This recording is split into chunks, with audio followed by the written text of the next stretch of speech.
Today we're talking about one of the best fragrances that combine exotic and elegant elements. Hello, welcome back to Seldomly Often. I'm Daniel. Today we're talking fragrances and this is a practical review of Memo Paris African Leather.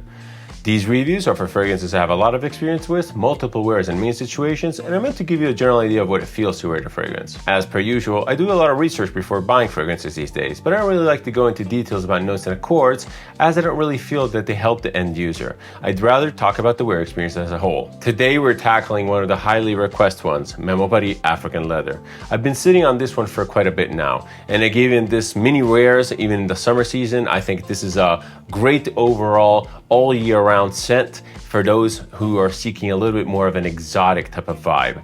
But we'll get into that in a sec. Memo Paris is one of those brands that I really didn't get into until recently.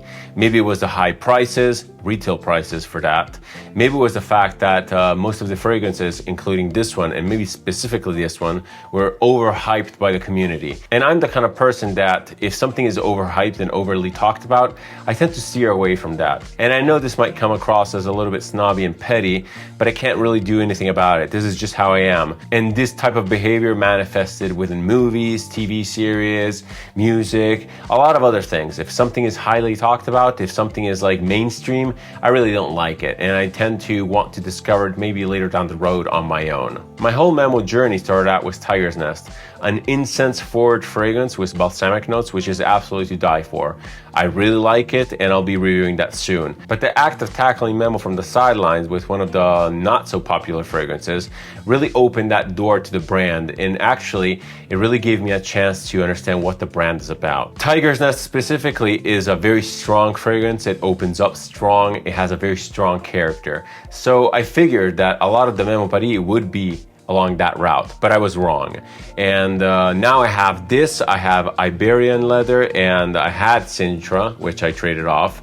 But this one in Iberian leather, and specifically Iberian leather, from these two, I was expecting a lot of power, a huge punch, given the fact that most reviewers talk about these like there are these massive monsters and projection beasts, etc.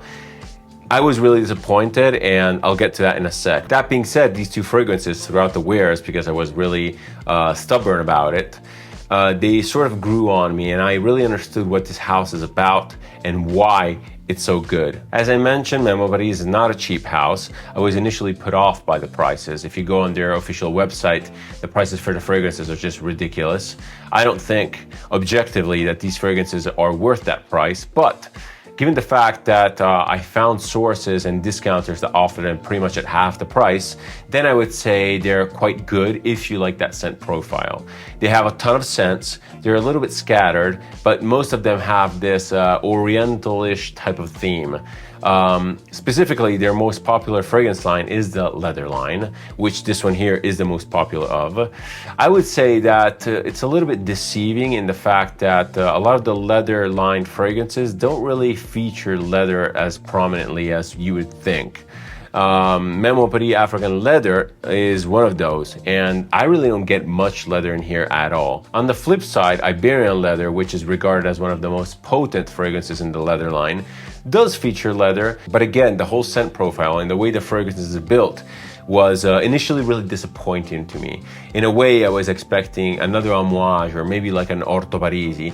But to be honest, Memo Paris is first and foremost a perfume house. And although a lot of their scents might feature exotic notes, exotic vibes, and just off the beaten path type of themes, these fragrances are just meant to smell decent, and they have a very perfumey aspect to them, which I think is a good thing actually, because in this niche world, a lot of niche houses tackle these themes, which is utter power and brutality. And ultimately, you get a lot of fragrances that really smell the same, and they don't really have that fine balance and nuances. And most of the times, a lot of people regard these fragrances as not really wearable at all. So yes, now I really understand why this fragrance is so popular.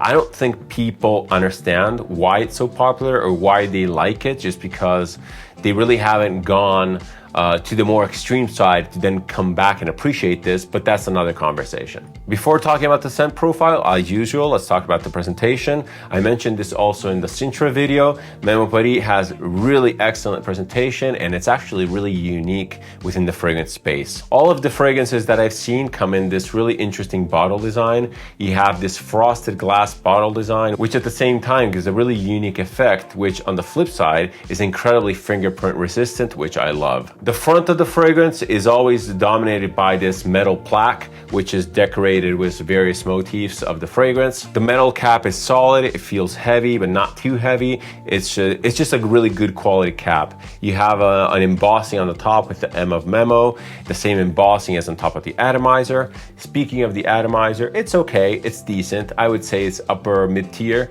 Let's give it a couple sprays. I've been wearing this fragrance as my scent of the day. I think that this is an all year round fragrance. And even today, it's not super hot, but we're still in summer, it worked perfectly. Back to the presentation and the front plate. As I mentioned, this plate is metal. It's decorated with the theme of the fragrance. These plates appear to be somewhat painted. It's not a sticker or anything. I really like the one for Sintra. It looked like tiles. The one for African Leather is still good. We have this gold and black theme going on. I think it showcases the elegance of the fragrance, and it really works. The one gripe I have is that for some reason I have a minuscule chip of paint above the name African Leather, or actually just below it, above Eau de Parfum, and it feels and looks really delicate, almost as if I can just enlarge that scratch with my nail. That's a little bit of a downside. This fragrance was purchased new. I get it. There is some quality control always. There are some tolerances, and probably this was within the tolerances, but hey, these are expensive fragrances, and I would expect a flawless presentation. Other than that, the presentation is excellent. It also extends to the box. The box is this cardboard, like book style thing. It has a really interesting map inside. Overall, except for the minor defects I have on this specific bottle, I think the presentation is really good, really unique, and it feels luxurious and high quality. On to the much discussed scent profile for African Leather. So I would categorize this as an ambery, spicy, exotic type of fragrance. This is often compared to Tauer's L'air du Désert Marocain. And for this reason alone, it took me quite a bit to purchase this fragrance, just because I wanted to avoid that redundancy. And since the Tauer is so good and I wasn't really in any rush of replacing it anytime soon, I was reluctant to get this. Ultimately, they do smell similar, meaning that I can see them covering the same type of vibe and use case, but this one here has a completely different approach, and it being, again, perfumey. In this specific aspect of being perfumey first is the really distinguishing factor of this compared to a lot of the other fragrances from the bunch that smell similar. L'air du Désert Marocain is definitely more niche smelling. It's definitely more narrative smelling. It's a little bit more edgy. It has a little bit more of an aggressive type of culinary spice. L'air du Désert Marocain has that unique ambergris, sort of like hyper dry type of aspect, which puts it in a league of its own. Memo African Leather, on the other hand, has it's all about the balance. It's all about the balance of ingredients. It's all about giving a Middle Eastern vibe, giving this incredibly exotic vibe while still being wearable for the general masses and very easy to appreciate, mass appealing, yet with that edge. Given the perfumey aspect of this, and from my experience, I think that Memo shares this sort of priority with their other perfumes, because again, my other ones smell sort of the same. These fragrances don't really transition a whole lot, meaning that they're not meant to be narrative, they're not meant to be transportative, or not in a conventional sense. These are more of a poetic and idyllic representation of the concepts that they're meant to showcase. And the imagery behind this fragrance is very soft, it's very ethereal, it's very almost like there's this filter from it, almost like a theatrical representation. This is almost like a story that has been told throughout the generations. And every iteration basically has the rough edges of the story ironed out, and it becomes more and more romanticized. This is that. It's basically a romanticized version of the desert and of the Africa in general. I think that is a beautiful approach. It's very unique, and it totally fits the perfumey aspect of this. Upon initial spray, you get this beautiful sweet spice mix with cardamom as the main protagonist. There's also some citruses, maybe some slight bergamot to aid the lift of the fragrance. They're not there to recreate any type of imagery. They're just there to elevate that high tone of the fragrance and to expand the dynamic range. The main bulk of the fragrance is this amber. There's an amber, there's sort of a green patchouli, maybe there might be some herbs in there, but it's very smooth and well-rounded body of the fragrance. And in the deep dry down, maybe there is where you can get some aspect of the leather, but very slight.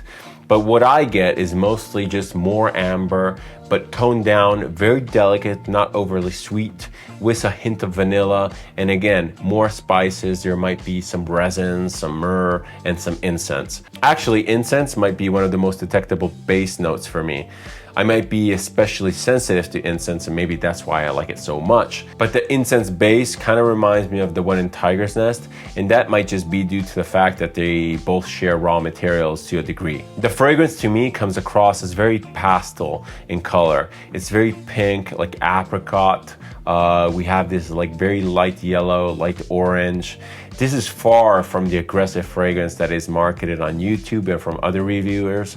Some people say that this is like rough and masculine and beast-like. It's really not. This is really delicate. It's very unisex. Anyone could wear this. And again, it's a very romanticized version of Africa and what Africa is in the imaginary collective of the Western world. On the practical side, I can definitely say that the scent has good longevity, good projection, not beast mode. Again, this is a French perfume house, which is meant to be elegant and to create elegant scents for elegant people that don't shout in your face. Now, I was initially a little bit disappointed of this aspect because again, given the media coverage that this fragrance gets and how it's talked about, I was expecting this absolute beast mode fragrance and monster projecting thing, and it wasn't. And the more I wore this fragrance, sort of expecting it to bloom out of nowhere, the more I became appreciative of its delicate nature. And I really like this aspect, and I think that the longevity and projection are perfectly tuned and are expertly tuned. As I also mentioned, this is a highly unisex fragrance. It can be pretty much worn by anyone. Even age-wise, I think that the elegant aspect of this really widens the spectrum of wearability. I would say if you're like 25 to 30 and up, and especially if you have a little bit more of a developed taste for refined fragrances like this could be your signature scent until you're in a wheelchair down the road. And speaking of signature scents, I do think that this is signature scent worthy, meaning that the use case is incredibly versatile. I think it's delicate enough and simple enough and refined enough that you wouldn't get tired of it, especially you as a wearer. And it's very useful and adaptable to many situations. I don't think it's super casual, so I wouldn't necessarily wear this to the gym. Again, it doesn't really fit the gym vibe anyway. You can definitely pull this off when going for groceries and general here's and there's. I can totally see this being safe for the office. I can't imagine anyone being offended by this thing.